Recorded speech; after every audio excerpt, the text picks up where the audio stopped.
the purpose of this little frame is to hold the polarizer on the bottom and for the backlight not to bleed. Okay, so here comes the harder part.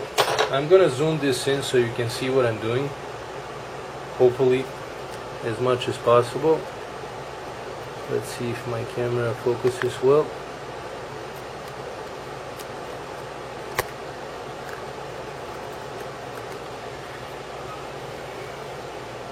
Okay, if you see this little piece of tape here, you need to clean that off. That piece of tape is holding one little cable, which is a backlight cable, essentially a very important cable because it lights up your screen. Take a pair of tweezers and bend this. You see that backlight cable. There is a little latch right here. Pick it up and then pull the cable out like that. This here is another cable, which is your screen cable, the LVDS cable. It has a big metal latch over it. Unplug it, and then now what you do, you grab this and you pull up. You will hear it snap, and that means that this cable came out. This is how you remove it. Now it's going to be a little bit harder for me to show you how to put it back in, but I'll do my best. Now we're going to remove the screen. Again, computer in the way how you're comfortable, not how the computer is comfortable. Use the low speed on your heat gun. You don't want to overheat this thing. The layers that it has under it are not supposed to be touched, not supposed to be taken out. You can end up damaging something and then having a lot of blemishes. You can see your fingerprints. These layers, even if you touch them, they will leave a mark. So try not to do anything to them. Sometimes people also hit so hard the screens that it damages the backlight layer and it leaves a blemish or a crack on the backlight plastic. This can be replaced. It's very hard to replace. If you try to replace that, you might end up messing everything up. So in that case, people usually replace the whole screen assembly, which ends up being a little bit more than what they were hoping for and not worth the repair.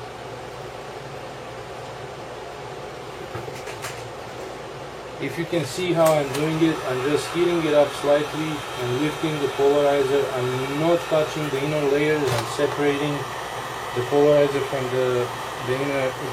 with this little prior from the inner layers because I don't want them to be scratched.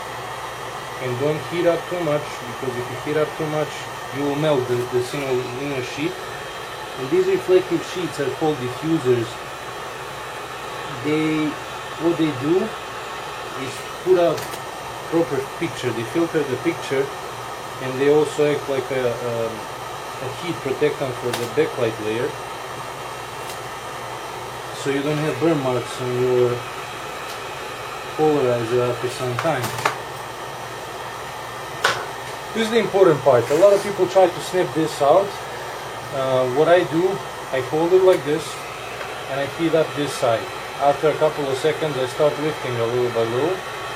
Now expect this screen was broken on that side, so I am expecting to see some pieces of the polarizer still there, which I will need to peel off, which is good for you to learn how. But this is the way how you actually leave the polarizer if it's not cracked on the left side without having to peel that off. Now of course I do have this because the person who broke it dropped something on this side and cracked that. Take this off from the old polarizer. Use this prior that you used to take the bezel off. Take it off nicely, heat it up a little bit, take it off nicely, because this is a piece that you will need. That's the little bracket that holds the new polarizer on the bottom. Clean it up from the old glue.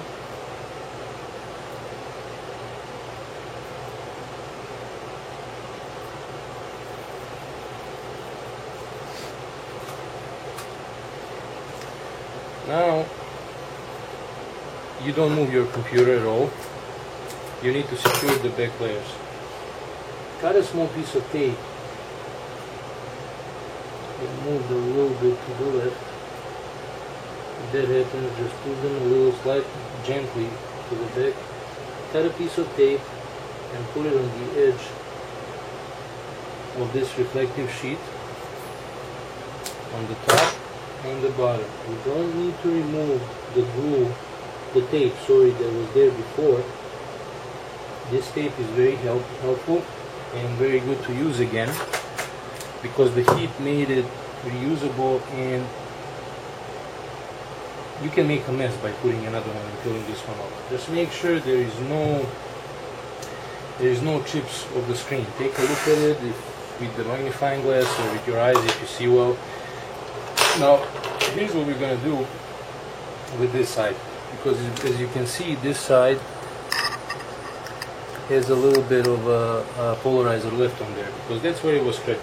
When it comes to that, it's very hard to remove without cracking it. So what I do, I have a very thin spudger, metal spudger, which I use for that. I slide in sideways and I keep going up.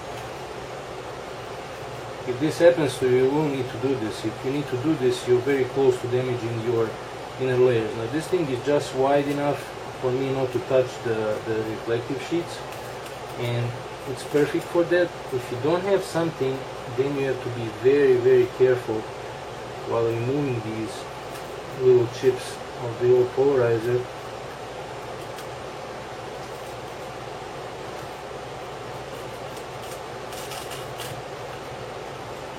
So you don't scratch these inner layers.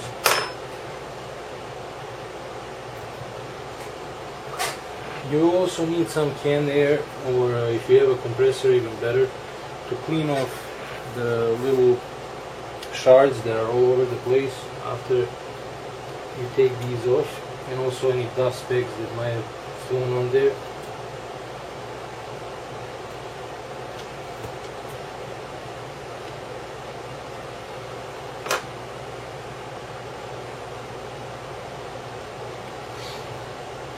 Okay.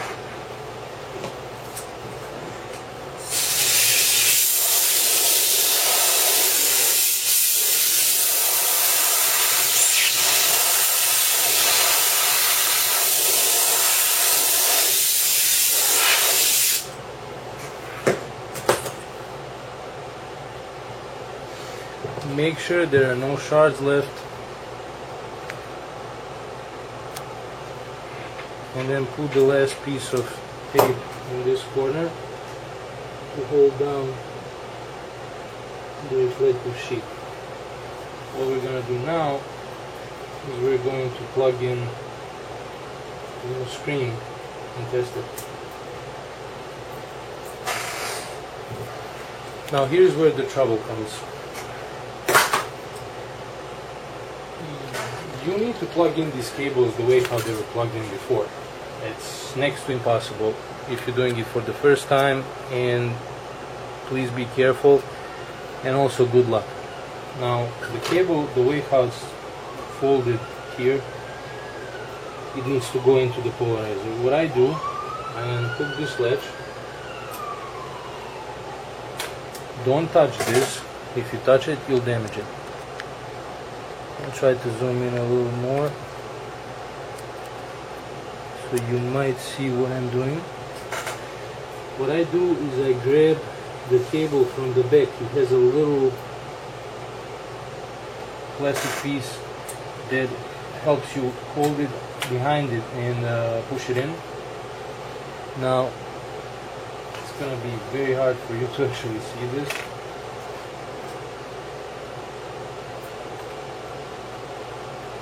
What I do, I put this cable in here like this and I slide it in. And put the latch on top of it. Like that, it goes in. The trick with the LVDS cable now, since you can't bend this back that much, the trick with the LVDS cable is to grab behind it under the latch and position it in a way that the polarizer, this little board lays right on top of it. It will align itself, don't worry. When it does, I do need to do it like this because I can't really see when it's bent. When it aligns itself, what you do is you push down. When you push down, the board snaps the connector back in. Make sure both connectors are in as they are. I know you probably didn't see everything what I did, but there is literally no way of me doing it any better right now. I would need like an extra camera or even a microscope with a camera or something to show you how this works. Try to plug these cables in without touching these and you should be good. Now we're gonna put this up and test it. Make sure that the backlight is even, that all the backlight, the whole backlight strip lights up. Sorry, let me zoom out. That you see everything is good. I'm gonna shut it off.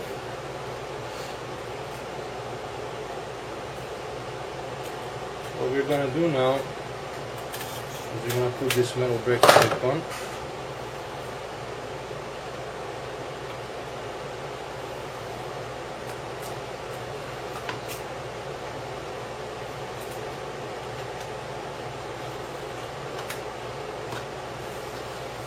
And we're gonna screw the bracket back on. Make sure the bracket is screwed on tightly and straight, that it's not crooked or sticking out or uneven or even bent. If it's bent, you're gonna have that backlight bleeding that I spoke about earlier, and you're not gonna like that.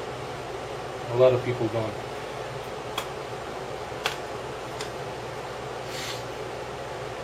Now there is a trick.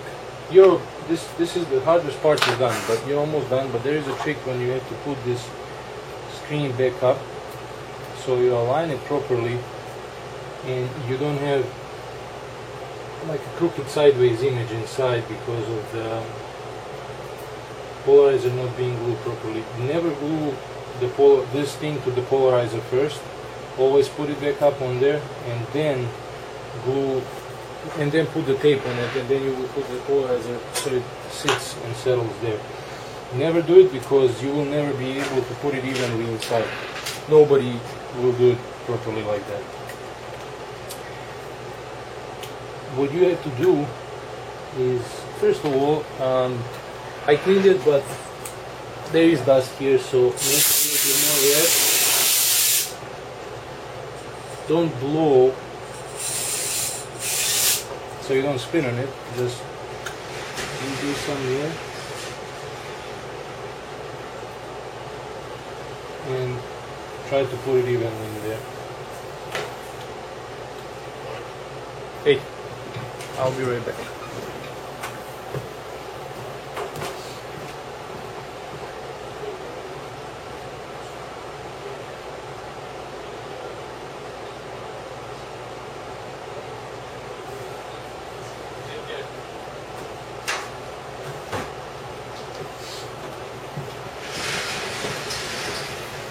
Okay, sorry about that.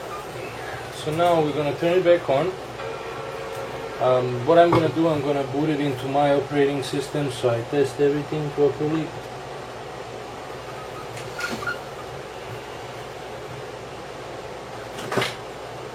Make sure the colors are okay, the backlight is okay.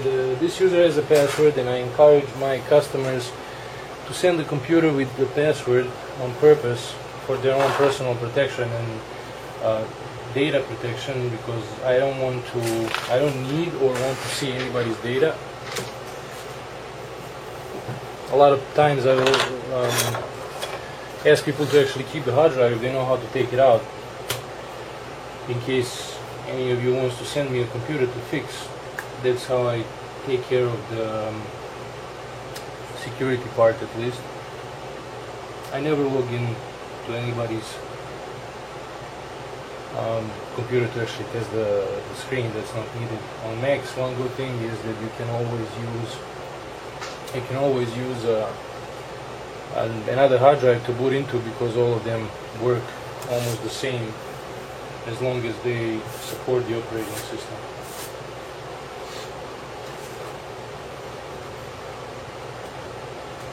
So main thing you need to test here after you're done, I test the camera, because when you do this repair you're messing with the camera and with the camera cable. If the camera works, you're good. You see me there? I don't. Backlight needs to go up and down, and there is a setting, display settings, that changes the different types of colors on the LCD. Color LCD is default. Sometimes when you replace the screen it will have a slightly blue tint.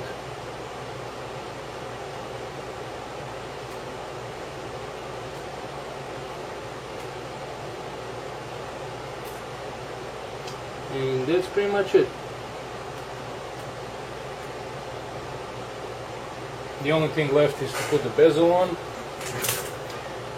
I'm gonna clean up this bezel a little bit more on the outside before I put it on, but the only thing you need to do is put the bezel back on, and that's pretty much it. The bezel fits in perfectly, so you don't have to worry about it sticking out or being crooked.